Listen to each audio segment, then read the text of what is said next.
watch and subscribe to our channel. And don't forget to tap the bell icon. Thank you. बहुत साल पहले की बात है। एक राज्य था, चंदनगढ़। वहाँ की राजकुमारी अद्विका जितनी बहादुर थी उतनी ही दिमाग की धनी भी थी। दूर दूर के राज्यों में वो अपनी समझदारी के लिए प्रसिद्ध थी।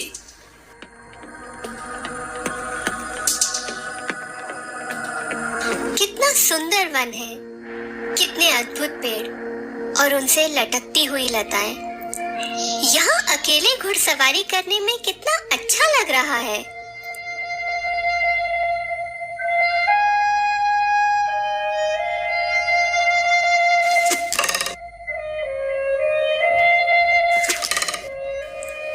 ये निशान मुझे लौटने में मदद करेंगे। इनको देखकर मुझे वापस घर जाने का रास्ता मिलेगा।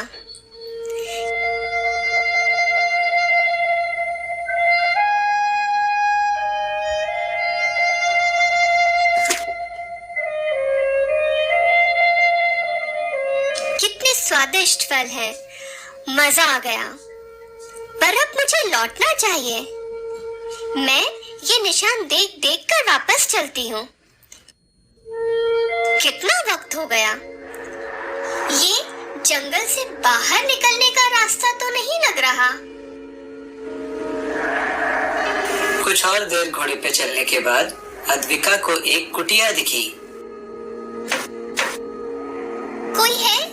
अंदर कोई है?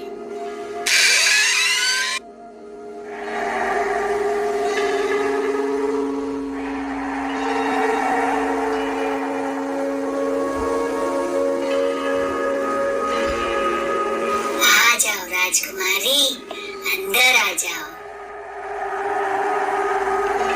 अम्मा, थोड़ा पानी मिलेगा? लगता है मैं रास्ता भटक गई हूँ। वैसे आपको कैसे पता चला मैं राजकुमारी हूँ? तुम्हें देखते ही समझ गई थी मैं। सच तो ये है, तुम्हारा इंतजार तो मैं कितने सालों से कर रही हूँ। मेरा इंतजार? क्यों अम्मा? विडंबा ने राजकुमारी को बैठने के लिए कहा। अद्विका पास पड़ी एक कुर्सी पर बैठ गई। अम्मा, अब बताओ, तुम मुझे कैसे जानती हो? तुम मेरा इंतजार क्यों कर रही थी? मैं एक जादूगरनी हूँ। अपने जमाने में बहुत मशहूर होती थी। धीरे धीरे बूढ़ी हो गई, पर अपना बुढ़ापा जादू से ठीक नहीं कर सकती। फिर मैंने अपनी जादुई घड़े में तुमको देखा। मैंने तय कर लिया कि तुमको यहाँ लाऊंगी। वो पेड़ पे जो तुमने निशान बनाए थे, उन सबको अपनी कुटिया की तरफ मैंने ही मोड़ दिया, ताकि तुम रास्ता भटक के यहाँ आ जाओ।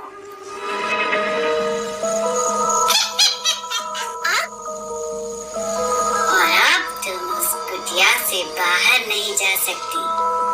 मैंने जादू से दरवाजा शीशे का बना दिया, जो तुम ना तोड़ सकती हो ना पार कर सकती हो।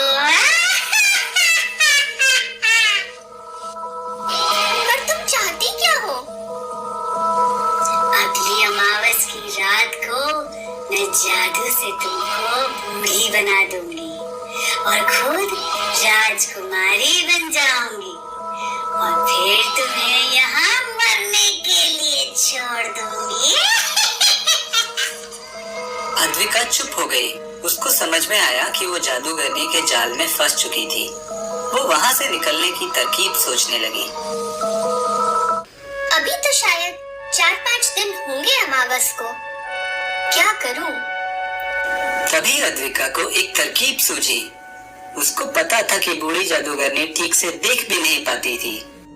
उसने अपने पास जेब में रखा एक रुमाल निकाला, रेशम का सिल्वर रंग का रुमाल। पास में रखा मिट्टी का एक तवा लिया और उसको थोड़ा सा तोड़कर उस पे रुमाल बांध दिया। दूर से वो चांद जैसा दिखने लगा।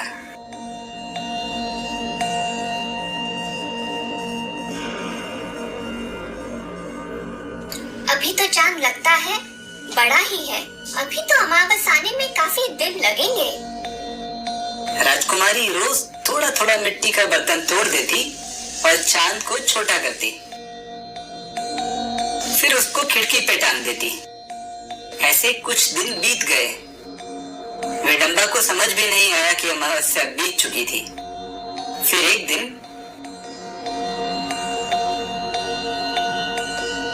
अद्विका को फिर एक तरकीब सूझी। अद्विका ने रात को सोने से पहले चूल्हे से चुपचाप कुछ जलते हुए कोयले निकाल लिए और अपने बेड के नीचे छुपा के रख दिए। देर रात होने पे अद्विका उठी, देखा कि विडंबा तो सो रही थी। उसने पास में रखी लकड़ी इकट्ठा की और अपनी जेब से कागज का नक्शा निकाला। फिर उसने कोयले से आग जलाई। मैं धीरे से जाकर इसको दरवाजे के पास रख देती।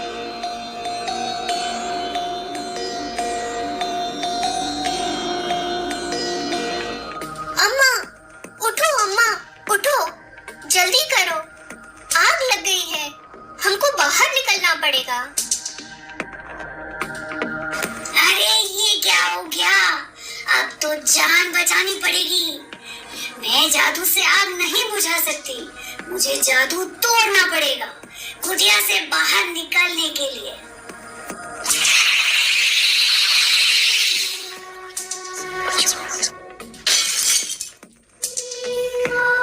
अद्विका बाहर निकलने के लिए भागी। उसने देखा कि बूढ़ी जादूगरनी तो चल नहीं पा रही थी। अद्विका वापस आई और विडंबा को उठा के बाहर ले गई। अम्मा, हम बच गए हैं। तुम मेरे साथ चलो, हमारे राजफैल तुम्हें दवाई देंगे तो तुम्हारी सारी कमजोरी दूर हो जाएगी और तुम हमारे साथ रह सकती हो। मैंने तुम्हें मरने के लिए यहाँ छोड़ने का सोचा था और तुमने मुझे ही जीवन दान दे दिया। सच सुना था राजकुमारी अद्विका के बारे में। वो सिर्फ वीर नहीं, बहुत दयालु भी है। राजकुमारी अद्विका की जय हो।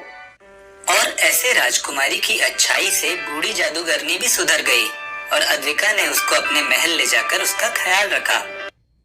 अगर आपको वीडियो पसंद आया तो सब्सक्राइब करना मत भूलना।